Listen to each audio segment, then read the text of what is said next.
लाहौर जागो लाहौर में आप सबको खुश आमदीद कहते हैं जनाब। एक हंसती मुस्कुराती और खूबसूरत सी सुबह के साथ में हूँ बात। नया दिन है और नई सुबह का आगाज़ हो चुका है। दुआ है और जनाब कि आप लोग इस वक्त जहाँ कहीं भी हो ठीक ठाक हों, खुशहाल ज़िंदगी गुजार रहे हों और हमारा शो भी इंजॉय कर रहे हों। जनाब खूबसूरत सी बात के साथ में अपने दिन का आगाज़ करूँगी कि आप जो कुछ भी सोचते हैं ना अपनी ज़िंदगी में या जितना हासिल करना चाहते हैं, आपका दिमाग उतना ही काम करता है और वो चाहे कोई भी काम हो सकता है। आपका दिमाग और सोच वो चीज़ हासिल करने के लिए ना आपको आइडियाज़ फराहम करती है। मिसाल के तौर पर अगर आप एक महीने में एक 50,000 रुपये कमाने का सोचते हैं तो आपका दिमाग जो है ना आपको 50,000 कमाने तक का ही आइडिया देगा।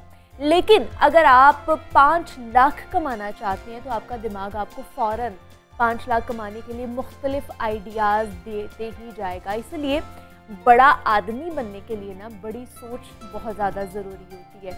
उसको अपनाना चाहिए अपनी ज़िंदगी में। हमेशा बड़ा आदमी बनने के लिए बड़े काम दरकार होते हैं। और अगर आप घर पर गर्म मौसम में एयर कंडीशन और सर्द मौसम में जिस तरह हम करते हैं कि कंबल से बाहर नहीं निकलते हैं, तो हमेशा हम लोग उसी दायरे के गिर्द ही घूमते रहते हैं। और जब तक आप कोई जिम्मेदारियां नहीं लेते हैं, आप अपने आप को आसानी से निकाल नहीं लेते, तब तक आप कभी भी कुछ बड़ा नहीं कर सकते हैं।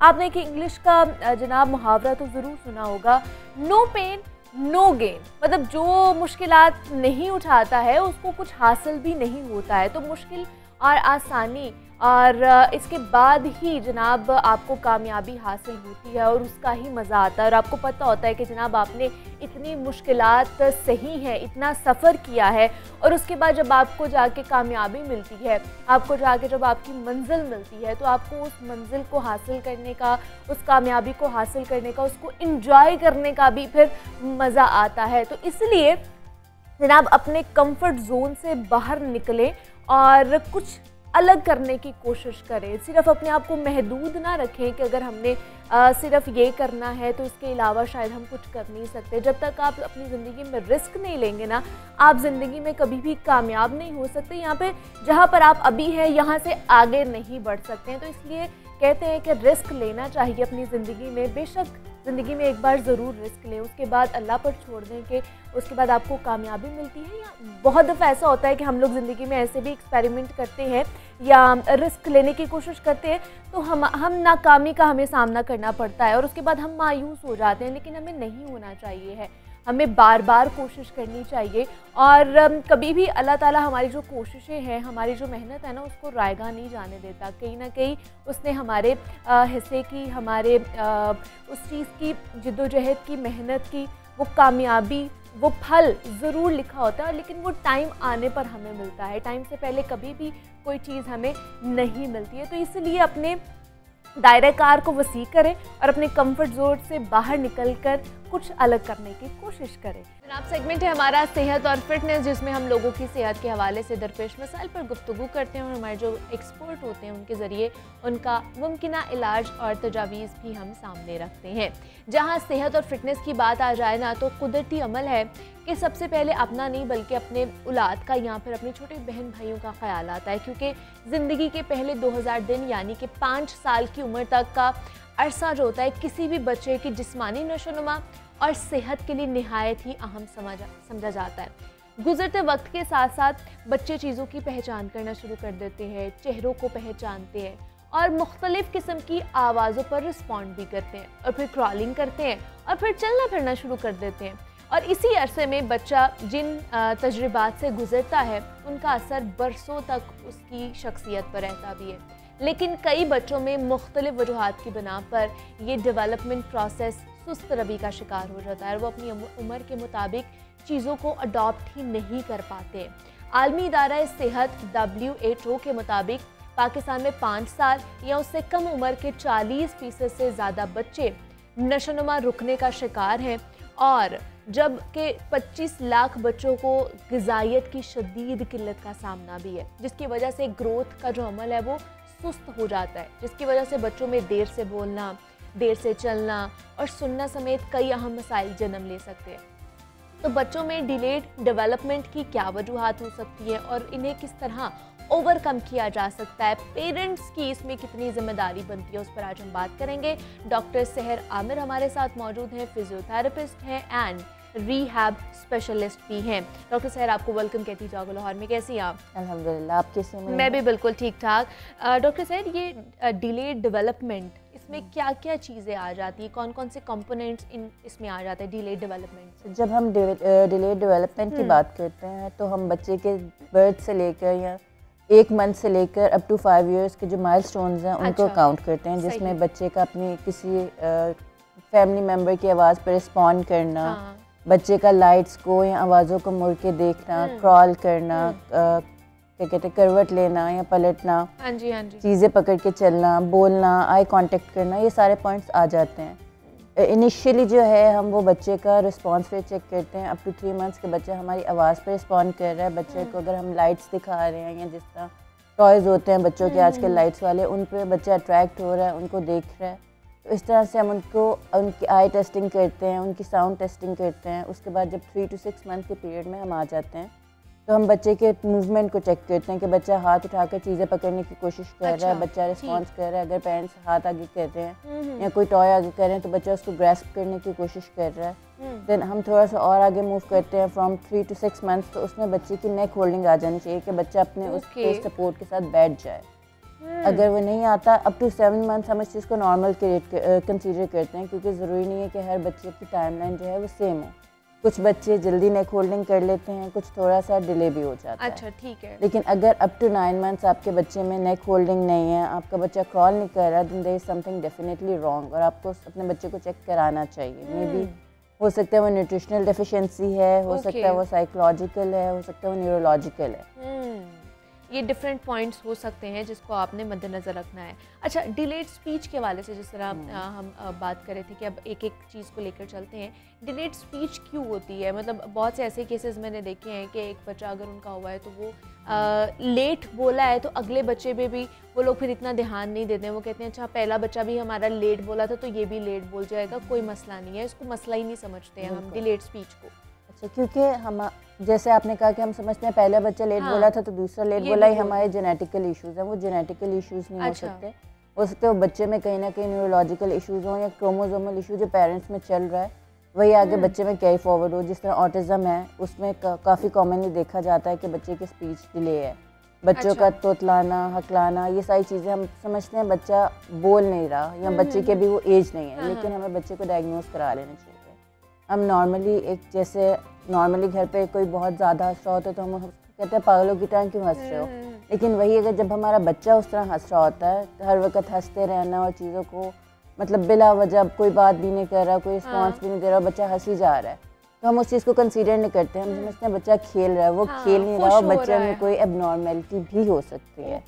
एंड एक जो मेजर कॉज है आजकल स्क्रीन टाइम बहुत ज़्यादा है और एंड यू डोंट नो, आप मॉनिटर नहीं कर सकते कि आपका बच्चा क्या कर रहा है। पेरेंट्स जो है बच्चों को टैबलेट्स दे दिए, फ़ोन पकड़ा दिया, खुद जाके घर के काम कर रहे होते हैं। तो यूट्यूब या ये जो ऐसी चीज़ें हैं यहाँ पे ऑटोमेटिकली एड्स चलती हैं, नेक्स्ट वीडियोस प्ले होती हैं, कार्टून्स जो बच्चे देख रहे होते हैं। तो बच्चे की जो एज होती है अप टू 1 ईयर, ये लर्निंग एज होती है। बहुत से बच्चे जो हैं वो कार्टूनों की ज़ुबान सीख जाते हैं, उनकी ज़ुबान में बोलना शुरू कर जाते हैं और पेरेंट्स कहते हैं हमारा बच्चा बोल नहीं रहा। बच्चा बोल रहा होता है लेकिन क्योंकि पेरेंट्स से ज़्यादा वो कार्टून से कम्युनिकेशन हो रही होती है, वो उनकी ज़ुबान सीख रहा होता है। तो इस तरह से हम उसको वहाँ पे हम उसको स्पीच डिले नहीं कहेंगे, क्योंकि बच्चा बोल रहा है लेकिन वो लैंग्वेज जो बोल रहा है वो हमें समझ नहीं आ रही क्योंकि हम देख नहीं रहे। लेकिन क्या ये फैमिली में भी नहीं प्रिवेल करता? जैसे मैंने बात की कि बहुत से केसेस मैंने खुद भी ऐसे देखे हैं कि हमारी फैमिली में पहले भी बच्चे जो है वो लेट बोले हैं तो इसका भी कोई मसला नहीं है, भी 3 साल के बाद 4 साल के बाद इवन के बोल जाएगा, कोई मसला ही नहीं है। भाई इसमें जो है ना जेनेटिक्स एक बहुत बड़ा रोल प्ले करता है, लेकिन अनफॉर्चुनेटली पाकिस्तान में जेनेटिक टेस्टिंग बहुत एक्सपेंसिव है। तो वो पेरेंट्स करवा नहीं सकते, इसीलिए WHO या हेल्थ एसोसिएशन की जो लेटेस्ट रिपोर्ट है उनमें जगह जगह कहा गया, बार बार रिपीटेडली कहा गया कि कज़न मैरिजेस को अवॉइड करें। उनका रीज़न भी ये है कि जब दोनों सेम फैमिली बैकग्राउंड है, सेम ब्लड स्ट्रीम है, तो उनमें जो इश्यूज़ हैं या जो जेनेटिकल इश्यूज़ हैं वो जब कंबाइन होते हैं तो बच्चों में ज़्यादा डोमिनेंटली आते हैं। तो इस वजह से जेनेटिकली बिल्कुल ये होता है और ये बच्चों में पेरेंट्स की साइड से, दोनों की साइड से होता है, इसलिए कज़न मैरिजेस में ज़्यादा देखा जाता है। बट इट्स नॉट अ क्या कहते हैं स्टैम्पलेट स्टेटमेंट कि हम कहीं कज़न मैरिज नहीं है तो ये नहीं हो सकता है, दूसरों में भी हो सकता है। हो सकता है कि आप डिफरेंट स्ट्रीम लाइन या डिफरेंट ब्लड लाइन से करें, लेकिन दोनों में रिसेसिव जीन है। जैसे कि हम थैलेसीमिया की बात करते हैं, तो जो 2 माइनर मिलेंगे तो डेफिनेटली जो उनका एक बेबी है वो मेजर होगा। इसी तरह डिफरेंट जीन्स में अगर 2 कैरियर हैं तो जो होगा बेबी उनका वो कैरियर होगा फॉर श्योर। अच्छा, तो फिर इसका क्या हल क्या है, और दूसरा आइडियल एज क्या है बच्चे के बोलने की? अच्छा, फ्रॉम 5 मंथ्स हम एक्सपेक्ट करते हैं कि बच्चा छोटे छोटे वर्ड्स बोलना शुरू कर दे, मामा बाबा इस तरह से। वो अप टू 6 मंथ जा सकता है। और टिल 15 मंथ्स या 1.5 साल का जो बच्चा होता है उसको छोटे छोटे जुमले बोलने चाहिए, लाइक खाना दे दें, पानी दे दें, दूध दे दें, इस तरह से। और अप टू 2 इयर्स बच्चा कम्प्लीटली बोलना शुरू हो जाता है। हम उसको डिलेड में ज़रूर ला सकते हैं, लेकिन अगर 2 साल तक बच्चा मामा बाबा सिर्फ इसी पर है then there is something wrong. फिर बच्चे को स्पीच थेरेपी की ज़रूरत है, और बच्चे को ज़रूरत है कि उसको प्रॉपर्ली असेस किया जाए कि is it only a speech issue या ये ओवरऑल कोई न्यूरोलॉजिकल इशू है। जिस तरह ऑटिज़म है उसमें आप स्पीच इशूज़, या डाउन सिंड्रोम है उसमें आप बच्चे की स्पीच इशूज़ से देखते हैं या उसके सेंसरी इशूज़ से देखते हैं, वो लाइट्स को रिस्पॉन्ड कर रहा है, वो आवाज़ों को रिस्पॉन्स कर रहा है। ये छोटे छोटे इंडिकेटर्स होते हैं जो हमें वार्न करते हैं, क्योंकि बच्चे की जो अप टू 1.5 ईयर्स या 2 ईयर्स की एज है वो बोलेगा तब प्रॉपर्ली, वो आपको रिस्पॉन्स प्रॉपर्ली तब देगा। तो तब तक you can not wait, situation आगे वर्स्ट भी हो सकती है। तो हम छोटे छोटे इंडिकेटर्स, छोटे छोटे माइलस्टोन से बच्चे को टेस्ट करते हैं कि बच्चा अपने माइलस्टोन्स अचीव कर रहा है, बच्चा रिस्पॉन्स कर रहा है। जो हमारे ओवर द इंटरनेट बहुत सारे माइलस्टोन के चार्ट्स अवेलेबल हैं, हम खुद भी उसको असेस कर सकते हैं कि हमारा बच्चा इनसे मैच कर रहा है। एंड इफ़ यू थिंक आपका बच्चा कहीं पे भी लैक कर रहा है, you should immediately report to a health practitioner जो भी रेलेवेंट है, स्पीच थेरेपिस्ट है, फिजियोथेरेपिस्ट है, साइकोलॉजिस्ट है, जो भी आपका रेलेवेंट इशू है, आप एक दफ़ा बच्चे को चेक करा लें फॉर द सेटिस्फैक्शन। लेकिन फिर ये जब डिलेड आ जाता है, स्पीच डिले हो गया, या फिर वो आपके आवाज़ को रिस्पॉन्ड नहीं कर रहा, या फिर वो चल नहीं रहा, क्रॉलिंग नहीं कर रहा। बहुत से बच्चे जो है क्रॉलिंग भी बहुत लेट करते हैं, 6 महीने का बच्चा वैसे ही क्रॉलिंग करना शुरू कर देता है तो वो नहीं करते हैं। दूसरा जैसे आपने कहा नेक होल्डिंग का बहुत ज़्यादा प्रॉब्लम आता है, तो फिर इसका हल क्या है? फिजियोथेरेपिस्ट के पास जाना चाहिए, हमें किसके पास जाना चाहिए, उससे पहले हमें टेस्ट कराने चाहिए? हमें टेस्ट भी कराने चाहिए। वैसे तो बेसिकली जिस तरह ये नेक होल्डिंग है या ये जो वॉक वगैरह है, बच्चे का चलना वगैरह, उसमें एक तो आप सिंपल सा जो टेस्ट है वो एक्सरे करा सकते हैं कि अंदर कोई डिफॉर्मिटी तो नहीं है। सही। उसके अलावा कोई इसका इतना टेस्ट नहीं है, बड़ा टेस्ट या मेजर टेस्ट नहीं है। बोन टेस्ट है जिसमें आप बोन मिनरल वगैरह चेक कर सकते हैं। बाकी बच्चे के आप फिजिकल असेसमेंट करते हैं कि बच्चे के कहीं मसल टाइट तो नहीं है, बच्चे के मसल्स में स्टिफनेस तो नहीं है। एक न्यूट्रिशनल डेफिशिएंसी तो एक पॉइंट है, वो पेरेंट्स को ऑलरेडी पता होता है कि हम बच्चे को क्या दे रहे हैं क्या नहीं दे रहे।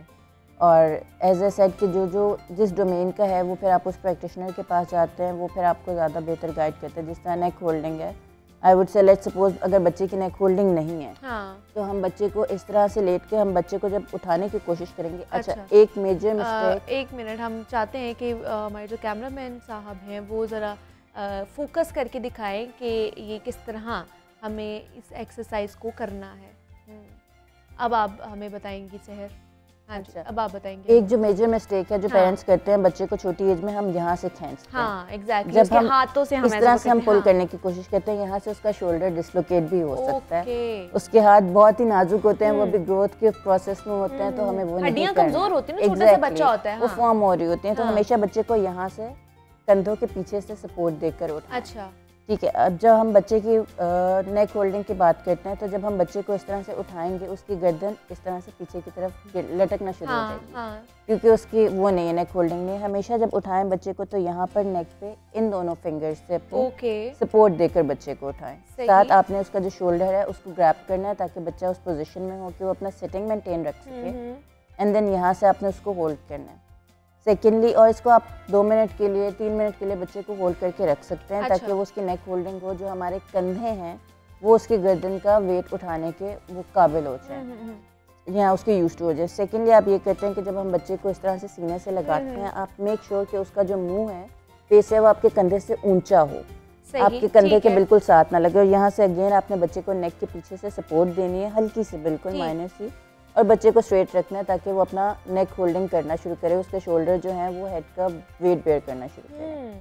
Then we have a roller pillow, जिसको हम वो काउच पे हमारा गोल तकिया होता है, हम उसके ऊपर बच्चे की ये चीज़ लिटा कर इस तरह से बच्चे को जब हम थोड़ा सा ऊंचा कर लेंगे, ठीक है, अब बच्चे का फेवरेट टॉय या बच्चे को क्या कहते हैं चुटकियाँ बजा के या आवाज़ देके आपके बच्चे की जो नेक होल्डिंग होगी वो बच्चा इस तरह से ऊपर नीचे दिखेगा। सही, ठीक है। अगर वो नहीं देखता तो फिर आप उसको यहाँ से हल्का सा सपोर्ट देके बच्चे को खुद ऊपर दिखाएं। ठीक है, यहाँ से भी बैक से भी हमने इस जगह से भी सपोर्ट देना बच्चे को इस तरह से, और इसको ऊपर हल्का सा हमने पुश करना है ताकि वो देखना शुरू करे। ठीक है। अच्छा, समटाइम्स पेरेंट्स कंप्लेन करते हैं कि जो हमारा बच्चा है ना वो लेफ्ट साइड पे तो ठीक देखता है, राइट साइड पे नहीं देखता। अच्छा, उनके एक साइड के मसल जो हैं वो ठीक होते हैं, दूसरी साइड के मसल्स टाइट होते हैं, इस वजह से वो बच्चा रिस्पॉन्स नहीं कर रहा। ओके। अच्छा, अब लेट्स सपोज आपका बच्चा राइट साइड पर रिस्पॉन्स नहीं कर रहा, तो आप बच्चे का फेस जो है उसी साइड पे टर्न करके you will have to give pressure. Most preferably ये जो सिचुएशन है इसमें बच्चे को सोए हुए करें, क्योंकि अगर आप जागते हुए बच्चे को लेट्स सपोज मैं जागते हुए बच्चे का फेस टर्न करके इस तरह से हाथ डालूं, प्रेशर नहीं भी डालूंगी, इस तरह से हाथ डालूंगी, बच्चा इरिटेट होगा और मेरा हाथ पीछे करेगा, रोना शुरू हो जाएगा।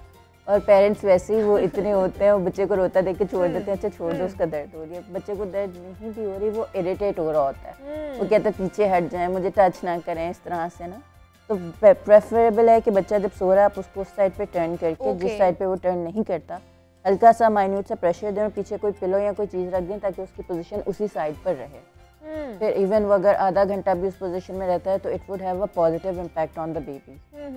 ठीक है, ये कुछ एक्सरसाइज थी जो हमें करनी चाहिए इस तरह की कोई चीजें, क्योंकि हम रूरल एरियाज हैं, ऐसे एरियाज में हर जगह आपके पास फॉरेन एक्सेस वो नहीं होते, फिजियोथेरेपिस्ट नहीं होगा, कोई डॉक्टर नहीं होगा जिससे आप कंसल्ट कर सकते हैं। तो आपको इतनी चीजें, इतनी टेक्निक्स खुद से पता होनी चाहिए कि आप घर में बच्चों को, मतलब अगर कोई प्रॉब्लम भी नहीं है तो फिर भी आप ये सारी टेक्निक्स कर सकते हैं। क्रॉस चेक अपने बच्चे के माइलस्टोन्स आप क्रॉस चेक कर सकते हैं।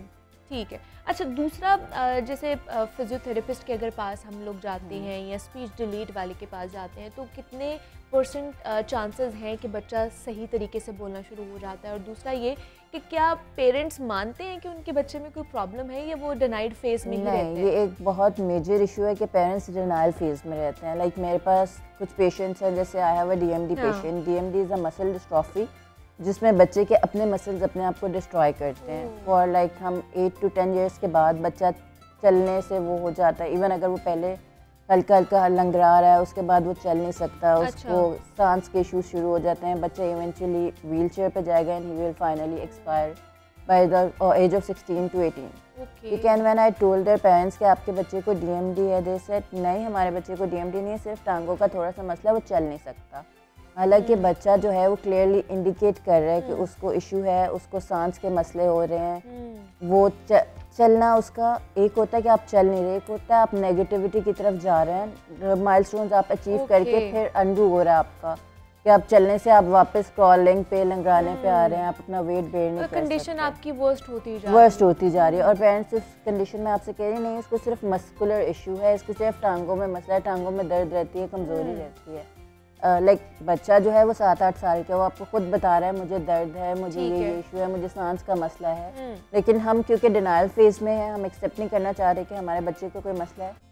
इसमें तो उसकी वजह से जो बीमारी है ना वो लिंगर ऑन करती जाती है और बच्चा जो है उस अजियत में रहता है, उस बीमारी की अजियत में रहता है। और यहाँ पे हम सबसे ज्यादा लॉस जो है वो अपने बच्चे का कर रहे हैं। बिल्कुल ऐसे ये बच्चे का ही होता है, क्योंकि माँ बाप जब एक्सेप्ट नहीं करेंगे, उनका ध्यान ही नहीं जाएगा कि वो इलाज को अच्छे तरीके से करवा सके, और जब ट्रीटमेंट अच्छा नहीं होगा तो बच्चा फिर वो जनाब सफ़र ही करेगा उस बीमारी के। एग्जैक्टली। और ये ऑटिज्म हो गया, CP हो गया, इन बच्चों के पेरेंट्स को जो है आई अंडरस्टैंड, बिल्कुल वो पेरेंट्स हैं, एक्सेप्टेंस आनी चाहिए, ये बहुत ज़्यादा लेकिन ज़रूरी है। ठीक है जी। डॉक्टर सहर आमिर हमारे साथ मौजूद थी, फिजियोथेरेपिस्ट हैं एंड रिहैब स्पेशलिस्ट हैं। डॉक्टर सहर बहुत शुक्रिया आपके वक्त का कि आप यहाँ पर आई। डिले डेवलपमेंट के हवाले से जनाब हम बात कर रहे थे कि स्पीच डिले हो जाती है, बच्चे जल्दी बोलते नहीं है, रिस्पॉन्ड नहीं जल्दी करते हैं, चलते नहीं है, उनके हवाले से क्या क्या इश्यूज़ हो सकते हैं और किस तरह उनको ट्रीट किया जा सकता है, उस पर बात की है। अब आगे बढ़ते हैं प्रोफेसर अहमद आबाद साहब की तरफ और आज की किताब का तारुफ उनसे सुनते हैं। जी अहमद साहब बताइएगा।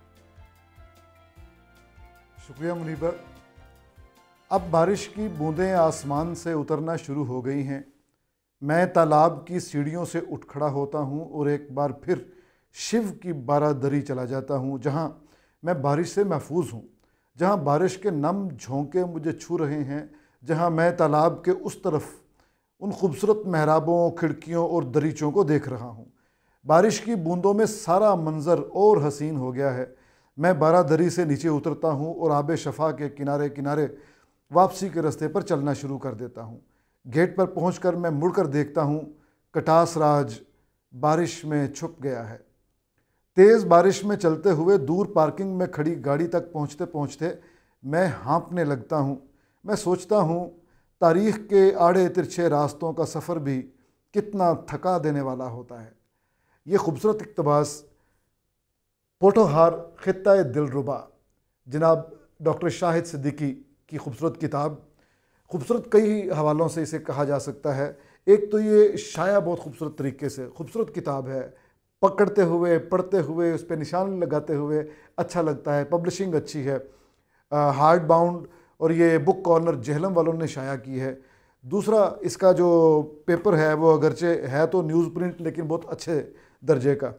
तीसरा, इसमें जो मतन है इसके अंदर जो छपा हुआ है वो बहुत खूबसूरत है। आप इसको अगर आप ये देखें, खूबसूरत इनसाइडर, और आपको पता चलेगा कि इन्होंने वही पोठोहार जो है, यानी ये जो इलाका है सारा, तो पोठोहार के बारे में वैसे ही बड़ी रोमानवी बातें, रोमानवी दास्तानें मंसूब हैं, बड़ी पुरस्कार सा लगता है। बल्कि जब कलर कहार जा रहे होते हैं या मोटरवे पे तो एक मकाम ऐसा आता है, मैं हमेशा दोस्तों से कहता हूं कि मुझे यहाँ पे उतार दें, क्योंकि ये चढ़ाई चढ़ते यानी सतह मुर्तफ़ा का वो मकाम है कि जहाँ पे खड़े होकर कम से कम आगे मुबालगा अगर नहीं है तो 20-25 मील तक नज़र आपकी सफ़र कर सकती है। तो ऐसा लगता है कि ये सारा किंगडम अल्लाह ने आपको दिया है, आप इस पर राज करें। अपने आप को बंदा राजकुमार महसूस करता है। पोठोहार ऐसा ही खूबसूरत खित्ता है, यहाँ की बारिशें हसीन और यहाँ के जो लोग हैं वो खूबसूरत, बोलियाँ खूबसूरत। तो इसी पे चूँकि इनका बचपन गुजरा सारा शाहिद सिद्दीकी साहब का तारुफ, बुनियादी तारुफ तो इनका अपना है कि ये लाहौर स्कूल ऑफ इकनॉमिक्स में आजकल डीन हैं और faculty of social sciences media studies के, तो आर्ट एंड डिज़ाइन उसके साथ ही मतलब शोबा है, उसके सबके ये डीन हैं। तो दूसरा इनका हवाला ये है कि जो मुशीर वज़ीर आज़म रिटायर्ड वो हुए, साबिक मुशीर थे वज़ीर आज़म मियाँ साहब के, और नवाए वक्त में और जंग में बहुत अरसा कॉलम भी लिखते रहे, इरफान सिद्दीकी। ठीक है जनाब, प्रोफेसर अहमद हमाद साहब हमारे साथ मौजूद थे और आज की किताब का तारुफ उन्होंने हमारे साथ करवाया है। तो आप भी जनाब ज़रूर पढ़िएगा, और आप भी अगर किसी किताब का रिव्यू करवाना चाहते हैं तो आप हमारे फेसबुक पेज पर हमसे रब्ता कर सकते हैं। और इसी नोट पे एक छोटी सी ब्रेक लूँगी, मज़ीद भी आपसे बात करेंगे लेकिन एक ब्रेक के बाद।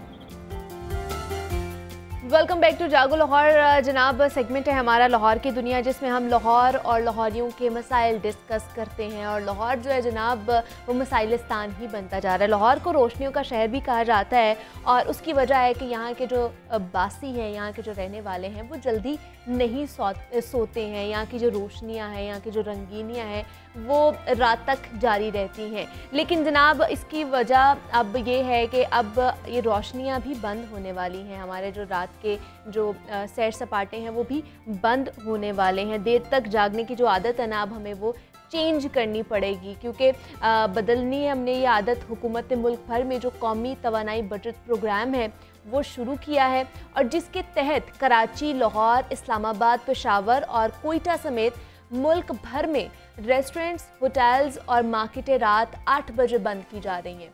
शादी हॉल्स रात 10 बजे बंद कर दिए जाएंगे। और इस हवाले से वफाकी वजीर ख्वाजा आसिफ का कहना था कि तवानाई बचत प्रोग्राम से सालाना 62 अरब रुपए की बचत होगी, और सरकारी इदारों में 20% जो मुलाजमीन हैं रोटेशन की बुनियाद पर वर्क फ्रॉम होम करेंगे तो 56 अरब रुपए की सालाना बचत होगी। पुराने पंखे 120 वाट के हैं, नए 60 वाट के पंखे लगाने से सालाना 15 अरब रुपए बचेंगे। पुराने बल्ब्स की अगर बात कर ली जाए तो उनकी जगह LED लगाने से 23 अरब बचेंगे। तो नए बल्ब्स, नए पंखे और इन्वर्टर AC इस्तेमाल करें तो सालाना $9,000 बचत होगी। जबकि दूसरी जानिब हमने देखा कि मरकजी तंजीम ताजरान पाकिस्तान ने मार्केटें रात 8 बजे बंद करने के फैसले को मुस्तरद कर दिया है। हुकूमती एक्शन और ताजर बरादरी के रिएक्शन से कई सवालात जन्म लेते हैं। तो क्या वाकई तवानाई बचत प्लान से बचत होगी? क्या वाकई ये आवाम के लिए मुफीद साबित होगा या फिर उनका मुआशी कत्ल करेगा? ऐसे बहुत से सवालात हैं जिन पर आज हम गुफ्तगू करेंगे। हमारे साथ इस वक्त मौजूद हैं जनाब नदीम कुरैशी साहब हैं, रीजनल चेयरमैन हैं FPCCI के, और उनके साथ आज हमें ज्वाइन किया है नुमाइंदा लाहौर न्यूज़ हैं अब्दुल कादिर है। अब्दुल कादिर, आपको भी वेलकम कहती हूँ और सर आपको भी वेलकम कहती हूँ जागो लाहौर में। अब्दुल कादिर, सबसे पहले आप ही से जानना चाहूँगी, इस फैसले के हवाले से बताइएगा क्यों ये फैसला किया गया है। दूसरा, इस फैसले के तहत ये जो बिजली बचाओ प्रोग्राम शुरू किया गया है, ये वाकई बिजली बचेगी, बचत होगी, या बस ऐसे ही प्रोग्राम शुरू कर लिया गया है? अच्छा, ये प्रोग्राम जो है ये तो पहली बार नहीं हुआ। हाँ, इससे पहले भी जो है ये एक कोशिश की गई, लेकिन उसका रिज़ल्ट जो है वो उस तरह नहीं निकला। पहले भी हुकूमत की जानिब से जो है वो आते ही, जब ये हुकूमत मौजूदा हुकूमत आई थी, तो उन्होंने कहा था कि हफ्ते की छुट्टी जो है वो ख़त्म कर दी जाएगी और कारोबार जो है उसको 24/7 चलाया जाएगा। हाँ, मुल्क जो है वो माशी सरगर्मियों में आएगा। लेकिन फिर उसके बाद ब्यूरोक्रेसी ने पूरी एक जो है वो इंजीनियरिंग के साथ ये साबित करने की कोशिश की कि हफ्ते की छुट्टी की वजह से तो पाकिस्तान एनर्जी क्राइसिस में जा रहा है। अच्छा।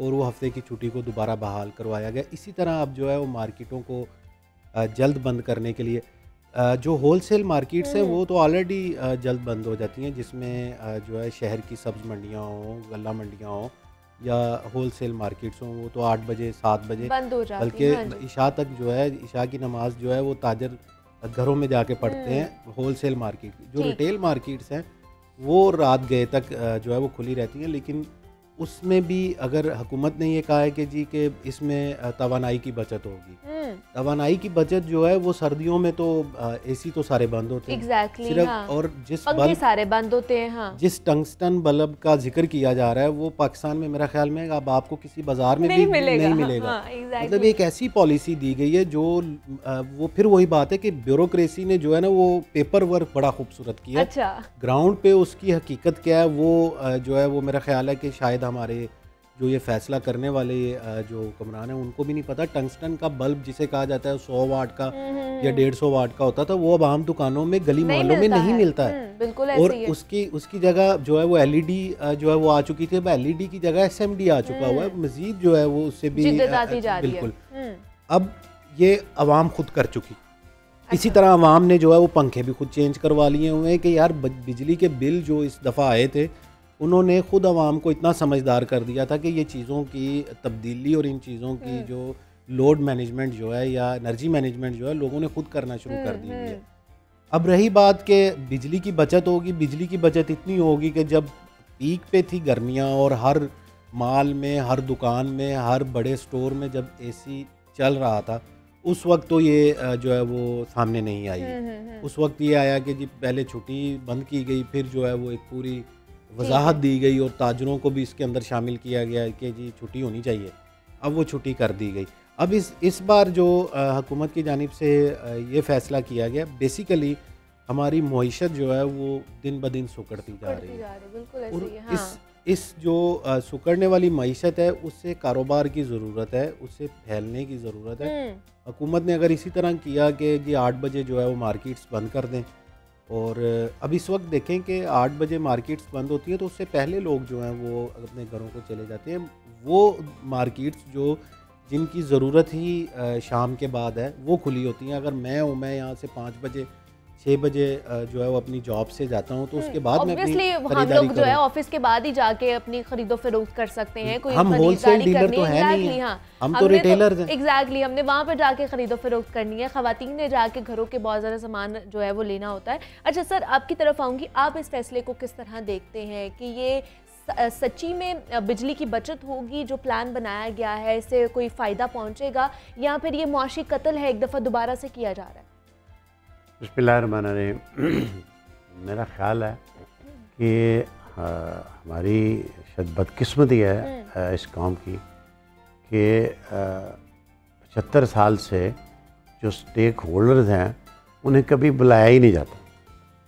मुझे बताएं कि आपने ये एक रात को आपको ख्वाब आती है या 4 बंदे बैठते हैं और उसके बाद फ़ैसला करते हैं इस कौम का, और सुबह आप अनाउंस कर देते हैं कि 8 बजे दुकानें बंद हो जाएंगी, 10 बजे रेस्टोरेंट बंद हो जाएंगे।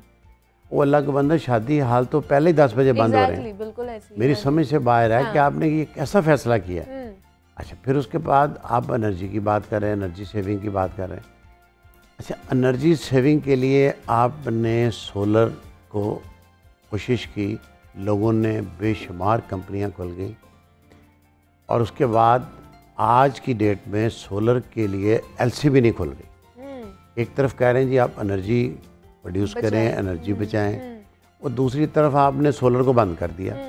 ना सोलर की प्लेट से इंपोर्ट हो रही है, ना कोई चीज़ इंपोर्ट हो रही है। इवन लोगों के कंटेनर जो के पोर्ट पे खड़े हैं, और इस वक्त लाखों की तादाद में लोग जो हैं परेशान हैं कि उनके ऊपर एक तो डैमेज पड़ रहा है और एक डिटेंशन चार्जेस पड़ रही है। डिटेंशन चार्जेस पड़ने का मतलब ये है कि वो पैसा शिपिंग कंपनीज को जाएगा। अच्छा, एक तरफ आप कह रहे हैं आपके पास डॉलर नहीं है, आपकी इकोनॉमी बर्दाश्त नहीं कर सकती, इसको ये ना करें, इंपोर्ट ना करें। हमने इनको कहा है फ्रॉम FTCCI के प्लेटफॉर्म से कि आप खुदा के लिए जो पोर्ट पे माल आता है, आपने अगर रोकना भी है तो उसको बॉन्डेड वेयर हाउस में ले जाएं। कम से कम शिपिंग कंपनीज़ को, आज आप शिपिंग कंपनी को कह रहे हैं कि आप पैसे बाहर नहीं भेज सकते, वो एक नया पंडोरा बॉक्स खुलेगा। तो आप शिपिंग कंपनी के लिए, लोगों के लिए क्यों मौत पैदा करते हैं? लोगों को फिर परेशान करके उसको डैमेज देते हैं, फिर उसके बाद 2-2 महीने माल पड़ा रहता है और उसके ऊपर डैमेज और डिटेंशन पड़ती है।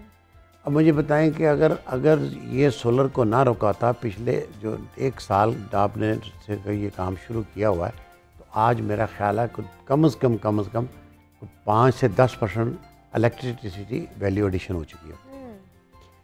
बैक टू द पॉइंट के जो बातें आप कर रहे हैं, अच्छा मुझे बताएं कि मैं अगर दुकानदार हूँ तो मुझसे तो पूछ लें, मैं अगर करना चाहिए कि नहीं करना, एटलीस्ट मुशावरत ही कर ले। मैं being chairman FPCCI vice president, मैं समझता हूँ FPCCI एक एपेक्स बॉडी है और इसके साथ 60 चैम्बर हैं, 24 वुमेन चैम्बर हैं, 12 चैम्बर हैं, स्मॉल चैम्बर हैं, और 150 स्टेट बॉडीज़ हैं। ठीक है। अब मुझे बताइए, तो हमें भी नहीं पूछते कि ये हमने फैसला करना तो क्या करें। आप यकीन माने कि देखें, मैं सब इस पाकिस्तान के लिए ख्वाहिशमंद कि पाकिस्तान है तो हम हैं, अगर पाकिस्तान नहीं है तो हम नहीं हैं। तो खुदा के लिए आप जो स्टेक होल्डर हैं, जिनके लिए जो फैसला करने जा रहे हैं, जिनकी किस्मत का फैसला करने जा रहे हैं, उनको साथ बैठा लें और हम आपको मशवरा दे दें कि भाई ये बिजली की बचत करनी है तो वो कैसे करनी है।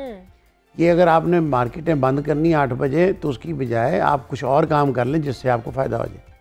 आप रेस्टोरेंट की बात कर रहे हैं, आप हॉस्पिटैलिटी के बिज़नेस को देखें। रेस्टोरेंट 2020-2021 में आप देखें किस तरह बुरी तरह मुतासर हुए कोरोना के दौरान। कोविड की वजह से इतना मुतासर हुए। आप सिर्फ ये ना देखें कि होटल बंद हो गए या रेस्टोरेंट बंद हो गए, उसके साथ मुंसलिक जितने लोग, अनएम्प्लॉयमेंट कितनी ज़्यादा हुई है, लोगों को निकाला कितना गया है। आपकी गुर्बत की लाइन से नीचे अगर पहले 100 बंदा था तो आप 150 हो गए। तो अभी भी तो सर यही होगा, जल्दी सारी चीज़ें बंद हो जाएंगी तो अभी भी अनएम्प्लॉयमेंट ही बढ़ेगी और क्या होगा, लोगों को निकाला जाएगा अपनी जगहों से। अच्छा अब्दुल कादिर, पहले भी जब ये एनर्जी क्राइसिस के हवाले से बात हुई, प्रोग्राम शुरू किया, उस पर भी इम्प्लीमेंटेशन हमने देखा कि इतनी ज़्यादा नहीं हुई है। लोग शटर डाउन करके भी कारोबार कर रहे थे, बाहर से लाइट्स ऑफ कर देते थे, लेकिन अंदर बैठ के सारा कुछ हो रहा है, कारोबार हो रहा है। तो इंतज़ामिया फिर क्या कर रही होती है? मतलब अगर इम्प्लीमेंटेशन करानी है तो फिर अच्छे तरीके से कराए। ये इंतज़ामिया, असल में जो बड़ा इंतज़ामी अफसर है वो एक ऐसा फैसला करता है जिससे छोटे इंतज़ामी अफसरान को भी फ़ायदा होता है। अब जब कोरोना था तो उसमें भी हमने देखा कि मार्केट्स जो हैं वो शटर तो बंद थे, कारोबार अंदर कारोबार हो रहा था बिल्कुल, और उसमें पुलिस जो है उसकी चांदी थी। और डिस्ट्रिक्ट एडमिनिस्ट्रेशन जो है उसकी चांदी थी, क्योंकि वो चलान और मुकदमात और पकड़ दकड़ सारा उनके हाथ में था। वो फ़ी दुकान या फ़ी शटर एक जो है वो रेट, ये एक ओपन सीक्रेट है कि कोरोना के दौरान फ़ी शटर एक रेट तय था। ओके। इसी तरह अब जिस तरह जो है वो हुकूमत की जानिब से अब ये एक फ़ैसला किया गया है, इस वक्त आलमी मंडी में पेट्रोल जो है या पेट्रोलियम मसनूआत या क्रूड ऑयल जो है वो सस्ता है। अब जो फ्यूल एडजस्टमेंट चार्जेस जो लोगों पे पहले पड़ते थे, जो हज़ारों में था, एक्चुअल बिल जो है वो 10,000 है, 15,000 जो है वो फ्यूल चार्जेस आ चुके हैं, क्योंकि पेट्रोल की कीमतें जो हैं या फ्यूल की कीमतें ज़्यादा थी। अब फ्यूल की कीमतें भी जो हैं वो लोवेस्ट पे हैं, वो $70-76 पर बैरल के ऊपर है।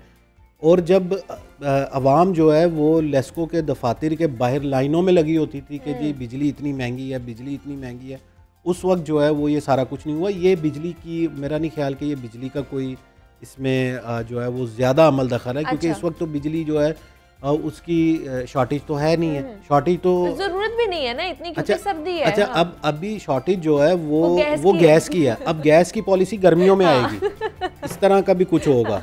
और जो उल्टे ही चल रहे हैं हम लोग। अब इस वक्त जिस तरह जो है वो नदीम साहब बता रहे थे कि इस वक्त जो है वो कारोबारी सूरत हाल इस वक्त ये है कि ब्रायलर जो है वो मुल्क की तारीख की बुलंद तरीन सतह पे पहुंचा हुआ है। उसकी वजह ये है कि जो उसका रॉ मटेरियल है वो पोर्ट्स पे पड़ा हुआ है, वो गवर्नमेंट नहीं छोड़ रही। उसके बाद फिर जो हमारी इकोनॉमी का 60 to 70% जो शेयर है वो इंपोर्ट आइटम्स के ऊपर है, और वो सब कुछ रुका हुआ है। ये अगर 1-2 माह इसी तरह काम चलता रहा तो ये 8 महीने का नोटिफिकेशन देने, 8 बजे का नोटिफिकेशन देने की ज़रूरत नहीं, कारोबार दुकानें खुलेंगी नहीं, वैसे ठप हो क्योंकि लोगों के पास जो है वो अब जो है वो प्रोडक्ट्स नहीं है बेचने के लिए। नहीं, हमने इस पे शो किया है कि जितने भी गाड़ियां बनाने का प्रोडक्शन है वो बंद होते जा रहे हैं, मोबाइल एसेसरीज इतनी महंगी होती जा रही है, गाड़ियां जो है वो इतनी महंगी होती जा रही है, क्योंकि उनके पास पीछे बैकअप नहीं है। इंपोर्ट जो है वो खुल नहीं रही है, जिसकी वजह से स्टॉक नहीं आएगा और वो चीजें महंगी होती ही जाएंगी। और आगे भी नदीम साहब यही होने वाला है। पहले ही ताजर बरादरी बेचारे रो रहे हैं कि हमारे काम ठप हो गए, इन्फ्लेशन रेट बहुत ज्यादा बढ़ता जा रहा है। तो अगर इंपोर्ट नहीं खुलेगी, क्या वजह है हुकूमत इंपोर्ट नहीं खोल रही है, इसके पीछे मुहर्रिकात क्या हैं? मैं समझता हूँ कि ऐसा लग रहा है जैसे हुकूमत सिर्फ सियासत कर रही है। अच्छा। बदकिस्मती से हमने कई दफ़ा 12 दफ़ा वज़ीर ख़ज़ाना से मुलाकात की, साबिक़ वज़ीर ख़ज़ाना से मुलाकात की। एक तो सबसे बड़ा प्रॉब्लम है कि एक दिन एक चीफ मिनिस्टर से मिल के आते हैं तो उसके बाद पता चलता है दूसरा आ गया, ठीक है। एक वज़ीर ख़ज़ाना से मिल के आते हैं तो फिर उसके बाद पता चलता है दूसरे वज़ीर ख़ाना आ गया। सही। अब हमारी समझ से बाहर है कि हमारी तो हुकूमती ऐवानों से दरख्वास्त है कि खुदा के लिए ये आप लोगों को इन मसाइल में मत उलझाएं कि कभी गैस बंद, कभी बिजली बंद। वो बंद खुदा के बंदो जो काम करने वाले, आप अपनी चार्टर ऑफ इकॉनमी पे आएँ। बिल्कुल। आप इकॉनमी पे आएँ, सियासत को 1 साल के लिए सियासत की किताब को बंद कर दें। ये मैं हर पॉलिटिशियन से रिक्वेस्ट कर रहा हूँ कि अपनी सियासत को बंद करके इस मुल्क के लिए काम कर लें। आपने बहुत कुछ इस मुल्क को दे दिया, आपने हर चीज़ आपको अल्लाह ताला ने दे दी, उसके बावजूद भी आप इस मुल्क की इकॉनमी को सेटल करने नहीं जा रहे। गरीब आदमी गुर्बत की लाइन से नीचे होता जा रहा है और आप टच से मस नहीं हो रहे। ये कौन सा इशू है कि जी आप बिजली बंद कर दें, 8 बजे रेस्टोरेंट बंद कर दें, 10 बजे ये बंद कर दें। ये नॉन इश्यूज़ हैं, जो आपके क्रिटिकल इश्यूज़ हैं उसकी तरफ आप बात ही नहीं कर रहे। आप लोगों के पास रोटी नहीं खाने के लिए, मुझे बताएं, आपने बिजली के यूनिट इतने बंद कर दिए कि बिजली तो वैसे ही सरप्लस हो जानी है आपके पास। लोग बल्ब जलाते हुए सोचते हैं कि मैं ये जितने बल्ब जलाऊंगा इसका बिल दे पाऊंगा कि नहीं दे पाऊंगा। बिल्कुल ऐसे ही। लोगों ने जो 4 बल्ब घर में जलाते थे वो 1 बल्ब जल रहा है। ऐसे ही है। तो मुझे बताएं कि इस इकॉनमी का कौन देखेगा। कल सोना 1,90,000 रुपये तोला से क्रॉस कर गया। मुझे बताएं कि ये डॉलर कहाँ जाएगा और पाकिस्तान की मईशत कहाँ जाएगी। एलसीएं खोलने नहीं दे रहे। आपने कहा था जी हम आईटी को प्रमोट करेंगे। आपके हमसाया मुल्क में $250 अरब की एक्सपोर्ट जो है आईटी इंडस्ट्री, आपके मुल्क की 3 से 4 बिलियन की इंडस्ट्री। आपने कहा जी आईटी को प्रमोट करेंगे, इंजीनियरिंग सेक्टर को प्रमोट करेंगे। आज आईटी के लिए आपको इक्विपमेंट चाहिए ना, चीज़ें चाहिए, क्योंकि आप तो आईटी के बिल्कुल 0 स्टेज पे थे। अब जब आपने आईटी सेक्टर को बढ़ना है तो सामान चाहिए उसके लिए। आज उसके लिए एलसी नहीं खुल रही। मुझे बताएं, पिछले 6 माह से अगर एलसी नहीं खुल रही, अगर आईटी का सामान नहीं आएगा, तो सोलर नहीं आएगा, चीज़ें नहीं आएंगी, तो ये कैसे मुल्क चलेगा। आप कैसे एक्सपेक्ट करते हैं कि आपकी आईटी की एक्सपोर्ट बढ़ जाएगी, आपकी इकॉनमी बेहतर हो जाएगी। आपका 75 से 80 बिलियन डॉलर का इंपोर्ट बिल चला गया और आपकी एक्सपोर्ट नीचे की तरफ आ रही है। अभी आप पिछले क्वार्टर को अगर एनालिसिस करें तो आप तकरीबन आपकी एक्सपोर्ट जो है वो 10% से प्लस माइनस में चली गई है। हर चीज़ माइनस में जा रही है। जब हर चीज़ माइनस में जा रही है तो आप कैसे ख्वाब देखते हैं? आपकी एग्रो बेस्ड इकोनॉमी है। एग्रीकल्चर के लिए मुझे बताएं 75 साल में किसी हुकूमत ने क्या किया? कुछ भी नहीं किया। फ्लड आया, कुछ भी नहीं किया, बस बातें ऐलानात किए और कुछ भी नहीं किए हैं। फ्लड आए, मैं समझता हूँ कि अगर हमने रिजर्वायर बनाए होते, हमने डैम्स बनाए होते, ये इतनी बड़ी तबाही ना होती पाकिस्तान में। इतनी बड़ी तबाही ना होती। नंबर 2, आज आपके पास पानी नहीं है, आज फिर फसल को देने के लिए पानी नहीं है। सैलाब जाने के बावजूद फसलों के देने के लिए पानी नहीं है आपके पास। अच्छा, इसमें मुनीबा एक और चीज़ है कि देखें, ये सारा कुछ दिया गया है कि बिजली बचाओ प्रोग्राम है ना, एक अगर इसे उर्फ़ आम में आम शहरी के लिए कहा जाए, बिजली बचाओ प्रोग्राम के बिजली बचेगी तो अखराजात कम होंगे। अखराजात तो फिर कम नहीं होंगे। IPPs को आपने कैपेसिटी चार्जेस तो वही देने, आप बिजली इस्तेमाल करें या ना करें। ठीक है। आप मार्केटें पूरा महीना भी बंद करेंगे, पूरा शहर पूरा मुल्क पूरा महीना बंद कर दें, आपको पेमेंट तो फिर देनी पड़ेगी। मतलब कि ये समझ से बाल आता रहा है कि बजाय आप इकोनॉमी को रिवाइवल करने के लिए, कारोबारी सरगर्मियों को बढ़ाने के लिए डॉलर जनरेट नहीं हो पा रहा, डॉलर कमाया नहीं जा रहा कि कहीं से। अब ये इसकी सादा मिसाल मैं ये दूंगा कि जो एलसियाँ और इम्पोर्ट तो नहीं मैं कह सकता, मैं ये कहता हूँ कि जो ज़रूरी रॉ मटेरियल है, जैसे अब पोल्ट्री की जो फीड है उसमें 60% जो है वो बाहर से रॉ मटेरियल आता है, लेकिन वो रॉ मटेरियल नहीं आ रहा। अब पोल्ट्री कैसे ज़िंदा रहेगी? इसकी सीधी साफ मिसाल और सादा मिसाल ये है कि घर में पैसे नहीं है और घर का सरबरा कह रहा है कि अब खाना बंद कर दें, आप रोटी खाना बंद कर दें, आप पानी पीना बंद कर दें, क्योंकि घर में पैसे नहीं है, पैसे कमाने की तरफ नहीं आ रहे, डॉलर कमाने के लिए। इस तरह तो आप अपनी मौत आप खुद ही मर जाएंगे। तो आहिस्ता आहिस्ता सुकड़ रही है। एग्जैक्टली, ये इकोनॉमी सुकड़ती जा रही है और उसी के नतीजे में ये फैसले हो रहे हैं। हमारा मुल्क जो है डिफॉल्ट होने के दहाने पे है, और हम क्या कर सकते हैं? अच्छी उम्मीद जनाब कर सकते हैं हमेशा की तरह कि हमारी जो पॉलिसीज़ हैं उनको बेहतर किया जा सके और अवाम की मुफाहमत के लिए काम किया जाए। ये जितनी भी सियासी चीज़ें हैं इनको थोड़ी देर के लिए साइड पे रखें और आवाम के लिए सोचने की कोशिश करें कि उनको जो रिलीफ पहुंचाना है। हमने ऐलानात तो बहुत कुछ करते हैं, बहुत ऐलानात किए जाते हैं, डॉक्यूमेंटेशन भी बहुत की जाती है, अमल दरामद किसी चीज़ के ऊपर नहीं होता है। हमारे साथ Nadeem Qureshi, regional chairman FPCCI मौजूद है। नदीम साहब, बहुत शुक्रिया आपके वक्त का कि आप यहाँ पर आए और अपना मौक़िफ़ आपने हमारे साथ पेश किया। अब्दुल कादिर, नुमाइंदा लाहौर न्यूज़, हमारे साथ मौजूद हैं। अब्दुल कादिर, बहुत शुक्रिया आपके वक्त का कि आप यहाँ पर आए। जनाब, ये इंतज़ामिया की तरफ से, वफाकी हुकूमत की तरफ से ये अब फैसला लिया गया है कि रात को 8 बजे तमाम तर जितनी भी मार्केटें हैं वो बंद कर दी जाएंगी, होटल रेस्टोरेंट्स जो है वो बंद कर दिए जाएंगे। तो अब ये देखते हैं जनाब के ये कहाँ तक पहुँचता है, उसके ऊपर कितना अमल दरामद होता है। यहाँ पर एक छोटी सी ब्रेक लेंगे, मिलते हैं इस ब्रेक के बाद।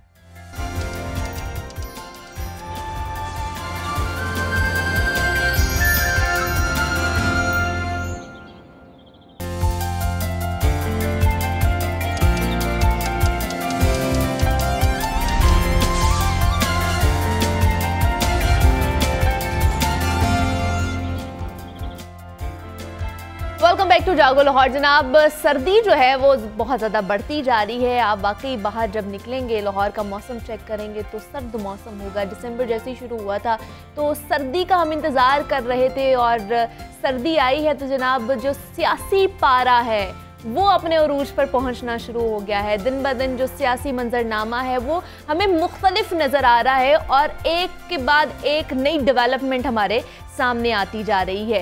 और पिछले 2 दिन से हम जनाब पॉलिटिकल सिचुएशन पर बात कर रहे हैं कि क्या होने जा रहा है, क्योंकि इस वक्त जो ख़ास तौर पर लाहौर महवर बना हुआ है, सियासी गढ़ बना हुआ है, अपोजिशन भी यहीं पे है, इत्तेहाद भी यहीं पर है। इत्तेहाद की तरफ से एक चाल चली जाती है तो जनाब अपोजिशन की तरफ से एक नया पिंडोरा बॉक्स खोला जाता है, नया खेल सामने लेकर आया जाता है। तो इस वक्त फुल ऑन जनाब यहाँ पर सियासत चल रही है और जो पूरा सियासत का जो पारा है वो हाई है। पहले सबसे बात कर रहे थे जनाब के इक़्तिदार की बात है कि वज़ीर आला साहब के लिए जनाब उन्होंने असम्बलियाँ तहलील करने की, इमरान खान साहब ने कॉल दी 23 दिसंबर को असम्बलियाँ तहलील होंगी और उससे पहले ही अपोजिशन जो है वफाकी हुकूमत ने एतमाद का वोट लेने का कह दिया गवर्नर पंजाब ने, और उसके बाद जनाब उसके बाद स्पीकर, डिप्टी स्पीकर और परवेज़ इलाही के खिलाफ तहरीक अदम एतमाद भी जमा करवा दी गई। और कल का डे बड़ा इम्पॉर्टेंट था। हमने देखा कि स्पीकर पंजाब असम्बली ने पहले तो सबसे पहले गवर्नर पंजाब की रूलिंग को कलअदम करार दिया और गैर आइनी और गैर कानूनी करार दिया। दूसरी दफ़ा हमने देखा कि जनाब दूसरी तरफ गवर्नर पंजाब ने स्पीकर की रूलिंग को गैर आइनी और गैर कानूनी करार दे के मुस्तरद कर दिया। तो कल का इजलास भी इसी तनासुब में नहीं हो पाया है। दूसरा जनाब के पैसों का बाज़ार भी गर्म होने वाला है। उससे पहले भी हमने देखा कि जब ये इक़्तिदार की बात चल रही थी, रेस चल रही थी, तो लाहौर में ही जब कुर्सी की बात थी तो तब भी मंडी लगी थी, पैसों का बाज़ार लगा था। तो कल क्योंकि इमरान खान साहब के साथ पीटीआई की जो ख़वातीन मेंबर्स हैं उनकी मुलाकात हुई, उन्होंने ये बताया खान साहब को कि जनाब हमें पैसों की ऑफ़र की जा रही है।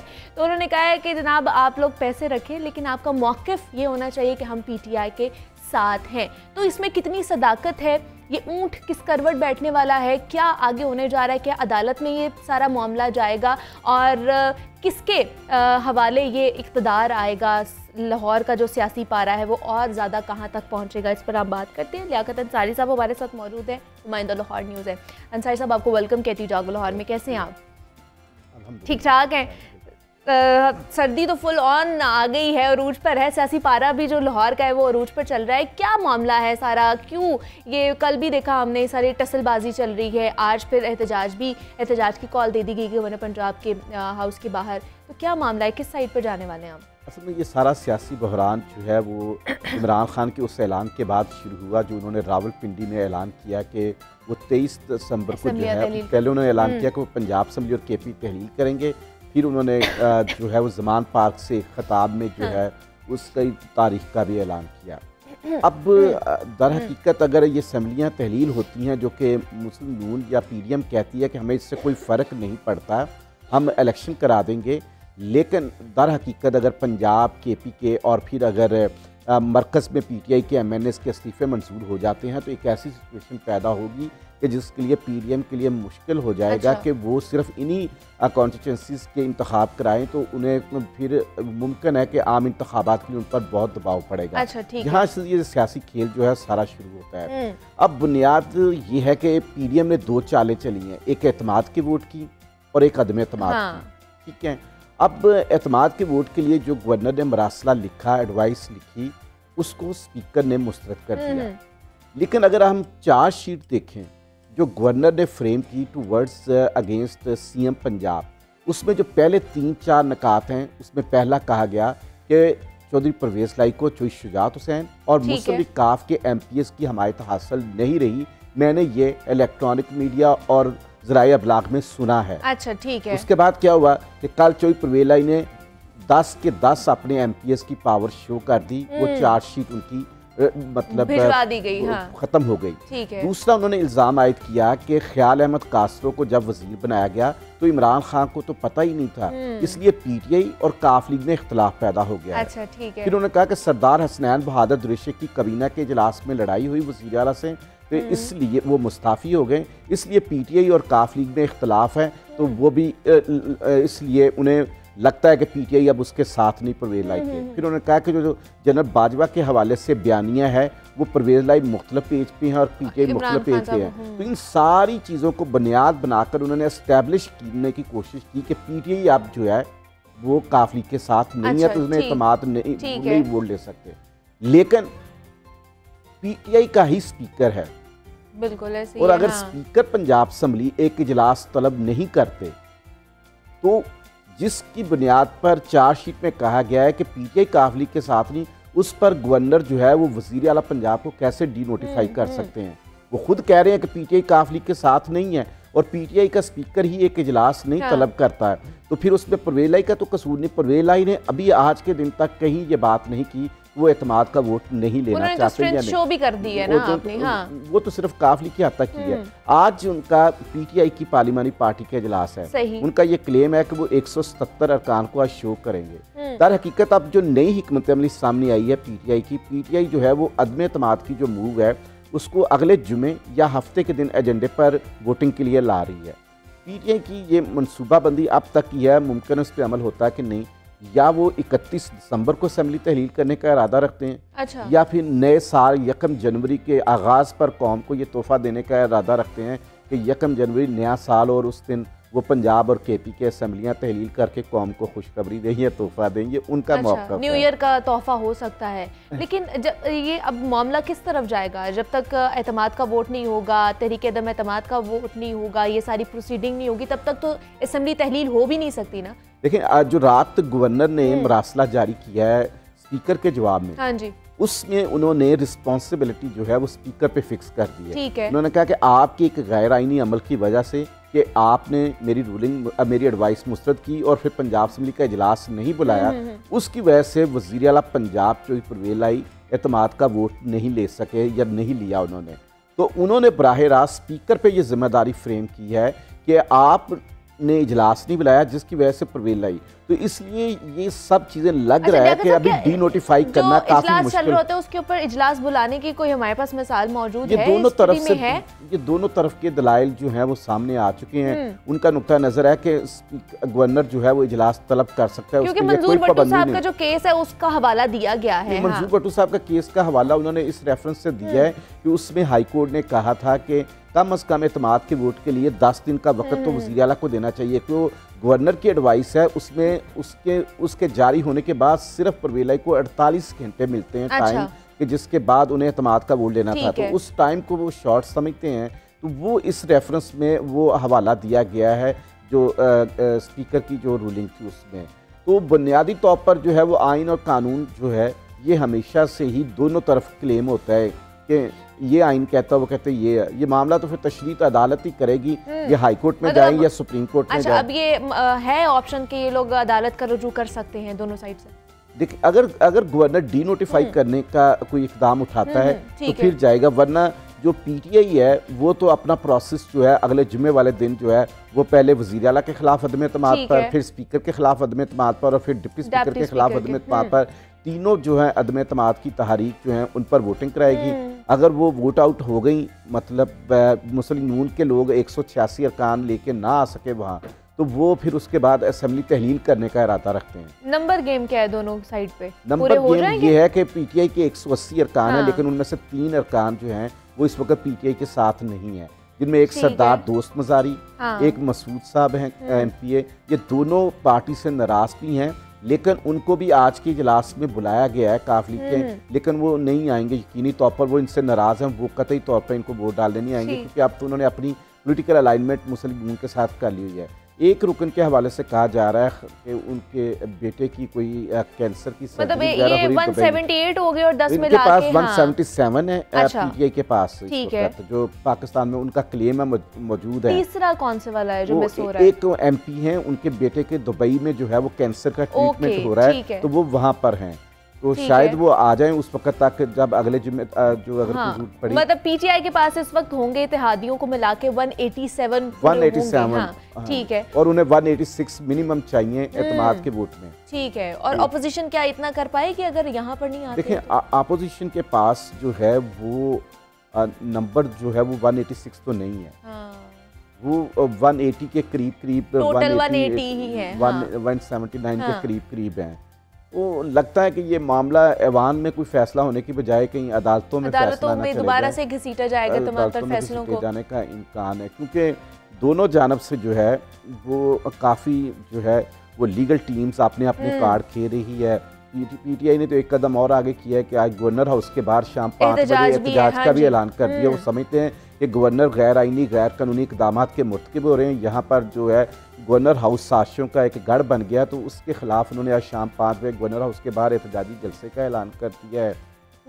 और साथ ही साथ जो है वो पीटीआई और काफ लीग वाले जो है वो इस ऑप्शन पे भी काम कर रहे हैं कि जैसे स्पीकर ने ऐलान किया था कि वो सदर ममलकत को खत लिखेंगे गवर्नर के खिलाफ, ठीक है, कि गवर्नर जो है वो गैर आइनी इक़दाम का मुर्तकिब हो रहा है तो इसे हटाया जाए। पीटीआई का ये मौक़िफ़ है कि प्राइम मिनिस्टर की एडवाइस पर जो है वो सदर किसी को गवर्नर लगाने के पाबंद हैं, लेकिन अगर हटाना है तो सदर हटा सकता है, ये पीटीआई का मौक़िफ़ है, लेकिन मुस्लिम लीग इससे इत्तेफाक नहीं करती। अच्छा, दूसरा जैसे लियाकत साहब मैंने बात की थी कि कल इमरान खान साहब से पीटीआई की जो ख़वातीन मेंबर्स हैं उनकी मुलाकात, उन्होंने एक मौक़िफ़ पेश किया कि हमें शायद पैसों की भी ऑफ़र की जा रही है, तो इसमें कितनी सदाकत है? देखिए, इसमें मुमकिन है कि सदाकत हो, क्योंकि अगर माजी देखा जाए तो जब 25 MPA पीटीआई के तोड़े गए थे, उनमें कुछ हल्कों के लोग थे, कुछ स्पेशल सीट्स की ख़वातीन थी। स्पेशल सीट की ख़वातीन जो होती हैं वो बड़ा आसान हदफ होता है, बिल्कुल, क्योंकि उन्होंने किसी हल्के में नहीं जाना, उनकी कोई कॉन्स्टिट्यूंसी नहीं है। उन्होंने अगर 5 करोड़ पे पकड़ लिया, उन्हें पता अगली दफ़ा पता नहीं हमें दोबारा स्पेशल सीट पे टिकट भी मिलेगा या नहीं, तो इसलिए वो सॉफ्ट टारगेट होता है कि वो एब्सटेन कर जाएँ, बीमार हो जाएँ, फिर उन्हें मुल्क चले जाएँ, बहाना कर लें कोई। उनको तो ख़वातीन ने ये शिकायत की है, इसलिए अब ये इल्ज़ाम तो है, लेकिन अगर माजी देखा जाए तो इस तरह का इल्ज़ाम आगे एक दफ़ा सच साबित हो चुका है कि 25 लोटे पीटीआई के बन चुके हैं, जो ज़मीनी इंतखाबात में आलमोस्ट एक या दो के अलावा बाकी सब शिकस्त से 2-4 हो गए थे। अच्छा, मतलब ये पैसों का जो बाजार है गर्म हो सकता है, मंडी दोबारा से लग सकती है, हमेशा से लगती आती है, बस बिकने वाले लोग चाहिए होते हैं। अच्छा, जैसे कहते हैं कि आसिफ अली ज़रदारी जब भी लाहौर आते हैं तो कोई नया सरप्राइज़ देकर जाते हैं, तो अभी भी क्या इसी तरह का कोई सरप्राइज़ हमें दोबारा से मिल सकता है? देखिए, आसिफ ज़रदारी साहब सरप्राइज़ तो नहीं, उनकी एक बड़ी पुरानी उनके दिल में ख्वाहिश थी कि एक जियाला जो है वो वज़ीर आला पंजाब बने, लेकिन फिर अब आखिर में आके सुना है उन्होंने सरेंडर किया और उन्होंने कहा कि नहीं, ये मुस्लिम लीग, लेकिन एक ऑप्शन तो आया तो है कि हसन अली मुर्तज़ा साहब को भी, हसन मुर्तज़ा साहब ने अपने आप को खुद ही पेश किया है कि मुझे भी ट्राई करके देख लें, अगर इस सूबे में 3.5 साल आप उस्मान बुज़दार को बर्दाश्त कर सकते हैं तो 6 महीने मुझे भी बर्दाश्त कर लें। लेकिन पीपल्स पार्टी की तो सीट्स ही नहीं है, तो कैसे वो कोई वज़ीर आला बन सकते हैं? अगर 10 MPs के साथ काफ लीग वज़ीर आला बन सकती है, तो हम भी 7 MPs के साथ वज़ीर आला बन सकते हैं। मुस्लिम लीग को हमने वफाक में प्राइम मिनिस्टर बनाया है, वो हमें सूबे में वज़ीर आला बना दें। लेकिन ये बात अब मेरा ख्याल शायद ख़त्म हो गई है, क्योंकि कल आसिफ ज़रदारी की वाज़ेह स्टेटमेंट आ गई थी कि ये मुस्लिम लीग का हक है, वो हमजा शहबाज को बनाएं, वो मलक अहमद खान को बनाएं, किसको मर्जी बनाएं, CM मुस्लिम लीग का होगा। ये आसिफ ज़रदारी ने कल बाज़ाब्ता एक स्टेटमेंट जारी कर दी है। तो इसलिए पीपल्स पार्टी के वज़ीर बनने या सीनियर वज़ीर बनने के तो अमकानात तो हो सकते हैं, अगर ये तब्दीली उनकी मर्ज़ी से आई। लगता नहीं है कि ये अब खेल उस तरफ जाएगा, लगता यही है कि पीटीआई की पूरी प्लानिंग है कि 1 जनवरी को कौम को खुशखबरी दी जाए कि असम्बलियाँ तहलील कर दी जाएँ अदम एतमाद की वोटिंग करवा कर। अच्छा, दूसरा लियाकत साहब 18 MPs को भी तो इजाज़त दे दी गई है, जिनको स्पीकर साहब ने मुअत्तल किया था कि वो 15 इजलास तक नहीं आ लाहौर हाई कोर्ट से रिलीफ मिला, वो रिलीफ भी तो मिल गया है, वजह से जो है ये बेहतर पोजीशन में भी आए, क्योंकि अगर वो 5 MPs इनके पहले ही कम थे, अगर ये 18 भी कम हो जाते तो 23, तो फिर तो अदम एतमाद एक किस्म की आंखें बंद करके ही नाकाम थी ना। लेकिन वो हाई कोर्ट ने उनको रिलीफ दिया है और उसके नतीजे में अब इनकी पोजीशन तो काफ़ी बेहतर है, लेकिन अदम एतमाद में फिर एक भी वोट कम हो जाए तो वो नाकाम। लेकिन अंसारी साहब 18 को मिला के भी उनके पूरे नहीं हो रहे, तब भी 180 या 179 बन रहे। वो तमाम 5 के 5 अगर आज़ाद, जिनमें 124 निसार नहीं शामिल, वो 5 आज़ाद, राहे हक पार्टी, 7 पीपल्स पार्टी और 167 मुस्लिम लीग के, ये सब मिला के जो नंबर है वो 180 तक जाता है, तो या 181 तक जाता है। तो इन्हें 5 से 6 MPs के डेफिसिट का सामना है, वो अदम तमाद में तो ये यकीनी तौर पर नाकाम ही होंगे। इसलिए फिर ऑफर्स कराई जा रही वो है, एतमाद के वोट पे वो जोर दे रहे हैं कि एतमाद का वोट हो, ताकि परवेज़ लाई 186 वोट लेके आए, क्योंकि उनके पास 187 हैं इस वक्त। तो अगर उनमें से कोई 1 या 2 MPA भी एब्सटेन कर जाते हैं उस दिन, तो फिर तो सारा खेल खत्म हो जाएगा। ठीक है जनाब, सियासी पारा इस वक्त लाहौर शहर में हाई है, दिसंबर का महीना है, लेकिन जो सियासी पारा है वो हाई होता जा रहा है। तो जनाब देखते हैं कि क्या होने जा रहा है, क्योंकि पूरे पाकिस्तान की नज़रें इस वक्त लाहौर पर मरकूज़ हैं कि लाहौर में क्या होगा, इक़्तिदार का खेल जो है वो कौन जीतेगा। तो आने वाले दिनों में पता चल जाएगा जनाब कि ये चीज़ किसके हाथ, ये कुर्सी किसके हाथ जाती है। लियाकत अंसारी साहब हमारे साथ मौजूद है, नुमाइंदा लाहौर न्यूज़। लियाकत साहब बहुत शुक्रिया आपके वक्त का कि आप यहाँ पर आए। पॉलिटिकल सिचुएशन के हवाले से जनाब हम बात कर रहे थे, अब आपने मुझे इजाज़त देनी है। अपना बहुत सारा ख्याल रखिएगा और कल मुलाकात होगी। अल्लाह हाफ़िज़।